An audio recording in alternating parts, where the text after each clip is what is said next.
Knife Seller Secret. Episode 2. To show his sincerity and goodwill to befriend the knife guy, Michael first introduced himself. "My name is Michael, let's work together."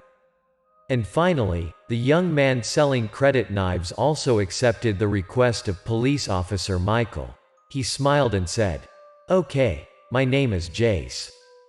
Coincidentally, that day was also the day that Michael was off, so drinking alcohol on this day was not considered a violation of discipline.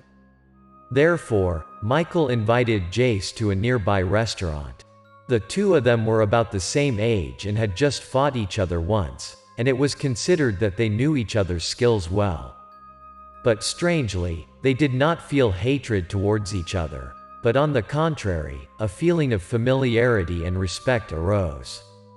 Michael raised a glass to invite Jace. "Come on, let's raise a glass to celebrate this acquaintance. Consider you and I have a predestined relationship."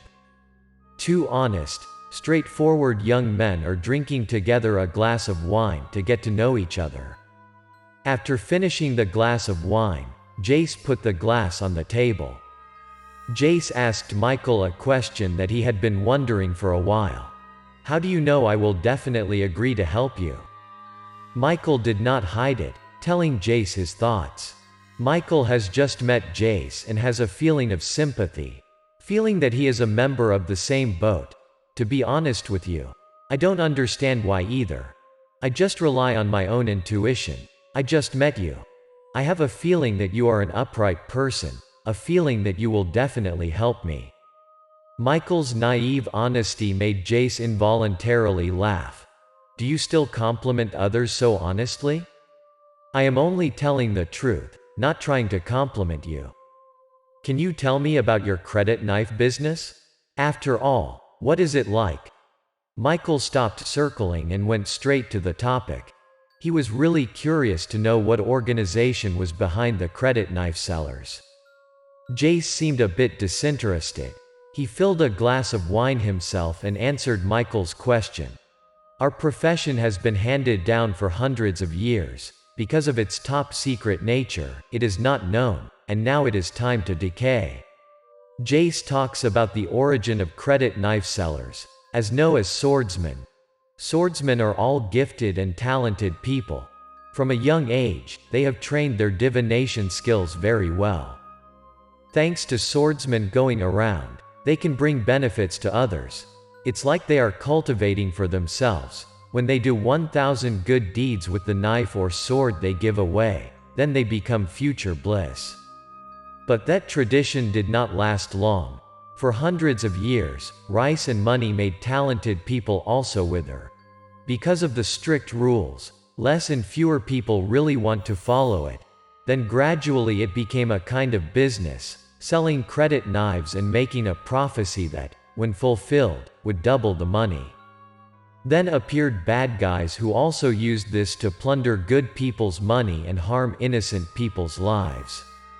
Speaking of this, Jace expressed his hatred. "We walked everywhere, from east to west, but didn't make much money.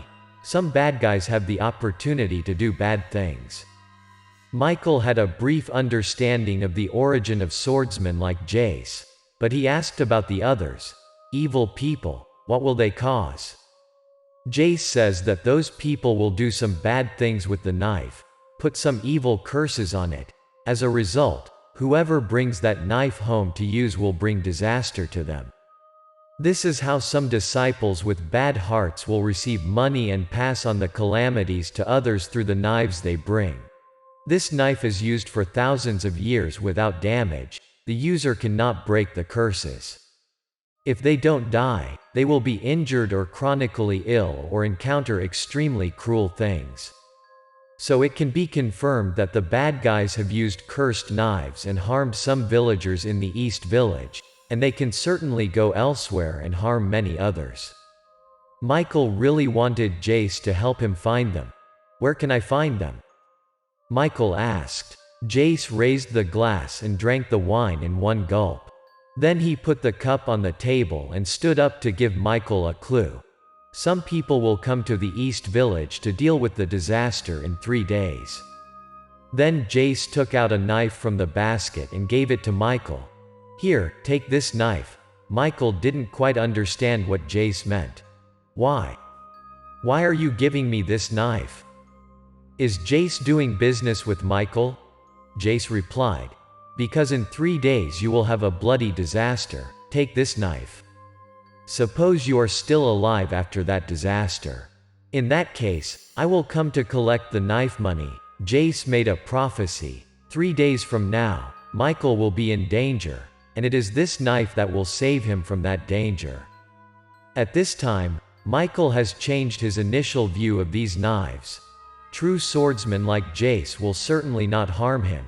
He has a very good impression of this young man. Michael received the knife from Jace's hand, and he also wanted to verify if the prophecy was really correct or not. "So how much does this knife cost?" Michael asked. "It's not worth much, as long as you invite me to a meal." Jace put the basket on his back and answered while walking.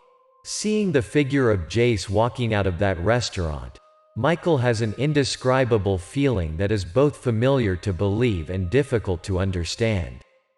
Let's talk about this story in the next 3 days. At that time, Michael was reading the newspaper in his office when policeman Luis suddenly burst in. "Captain Michael," Luis said, "in the East Village, there are 2 groups of villagers fighting. They had weapons. The local police couldn't control the situation, so they reported asking for help." Michael and his teammates immediately went to the East Village. 2 groups of villagers fight fiercely over water to irrigate the fields. The situation is extremely chaotic. Michael arrived at the scene and found the situation chaotic with too many people participating in this scuffle. Everything is hard to control. Michael shouted, "Stop!" and he fired 2 shots into the sky. Michael led the detention of the attackers and the transport of the injured to the hospital. While handling things, he didn't notice that a person was still lurking in the bushes. "You think you can do whatever you want with a gun? I also have a gun." Then, with the gun in hand, he rushed out and shot at a policeman. When Michael discovered that the man had opened fire, Michael risked his life to push the police officer away and shouted, "Be careful." And so that bullet hit Michael's waist. The policemen accompanying Michael were startled and panicked and rushed to control the shooter. Some people helped Michael get up. "Are you okay, Captain Michael?" Michael touched the place where the bullet was shot. There was no bleeding, just a little pain from the impact. He touched his waist and suddenly remembered something. "I'm fine, that bullet was blocked." Michael used the knife that Jace gave him to wear on his belt, and that knife stopped the bullet. The bullet entered the knife. The policemen who accompanied Michael all felt that he was very lucky, and said that Michael had noble support. The bullet hit the knife, so he escaped death. "It's really lucky, Captain Michael. God indeed saved you." But Michael felt in his heart that it was Jace who had just saved his life. Michael went back to the office and waited until after work. Everyone had left, but he still didn't leave. Jace said that today, bad guys will appear. Michael looked at his watch. It was almost 8 p.m. Will Jace make a mistake this time? Michael was about to leave when a policeman pushed open the door and said, "Captain Michael, someone sent you a letter." Michael guessed it was a letter from Jace to him. After opening the letter, it was indeed from Jace. The letter's content said, "Come to catch criminals in the East Village." Since the working hours were over, there was no one except the policemen who were on duty. Michael couldn't send anyone with him, so he drove to the East Village alone. As soon as he entered the village, Michael saw a large crowd of people in one place. Feeling that something was wrong, he jumped out of the tricycle and rushed there. The villagers who saw Michael were very surprised. They intended to call the police but still did not go. "Oh, is it a policeman? Who reported the police? I was about to call." Why did the police come so quickly? One of the villagers said to Michael, "Comrade policeman, you have already come here. Someone used malicious tricks to harm people here." Michael looked in the crowd. There are 3 guys tied with ropes. Around there are many scattered knives. They are the knife sellers. Who captured and tied up these people? After Michael's question, the villagers said, "It's not me, it's a young man with strong martial arts. It was he who helped us break the evil curse and catch these guys." Some people gathered around Michael and recounted what had just happened. "That young man is amazing, that's right, he beat them up." The story goes that 3 men came to the village in the evening, all carrying a basket on their backs full of knives. They say that people can use knives first. Only a few years later, they collect money. The villagers just heard about this new type of business and gathered around and didn't pay much attention to other things. While the villagers were looking at knives, a young man walked up to them with a basket on his back. Apparently, he was also a knife seller. As soon as this young man met the knife sellers guild, they didn't seem to be a guild but had a deep hostility. Jace has traveled around the world in the past. One is to accumulate merit in knives, the other is to clean up scum like this. The leader of the other group, seeing Jace, suddenly spoke first. "You go your way, I go mine. Ask me no questions. I'll tell you no lies, so why have you followed us all these years? Today we will destroy you." The discontent between the 2 sides became more and more profound. Jace also refused to hold back. As a swordsman, again using force to harm people, breaking the ancestors' rules, "I will be the one to clean up the garbage for the ancestors, demanding justice for those who were killed by you. Then let's destroy him today." 3 guys rushed to beat Jace. Jace threw his back, the knife basket on his back flew out, and the knives flew up. Jace casually took 2 daggers and charged towards those villains. Both sides fought fiercely, both holding sharp knives in their hands. Jace dealt with 2 guys alone, but still extremely agile. Jace first raised the knife to block a guy about to stab a knife in front of him. With one knife, Jace severed the arm muscle of one side. At the same time, the knife in his right hand blocked the sharp tip that was about to pierce his chest. Turning his wrist again, this young man cut another guy's tendon. The attacks were extremely ruthless and accurate. 2 of them were solved. Now there was only 1 leader left among them. Of course, that guy was now afraid of Jace. He held the knife and trembled nonstop. "Are you trying to kill us all?" he shouted and threw the knife at Jace. Jace slightly tilted his head to dodge that knife. Jace turned around and saw that guy turned and ran away.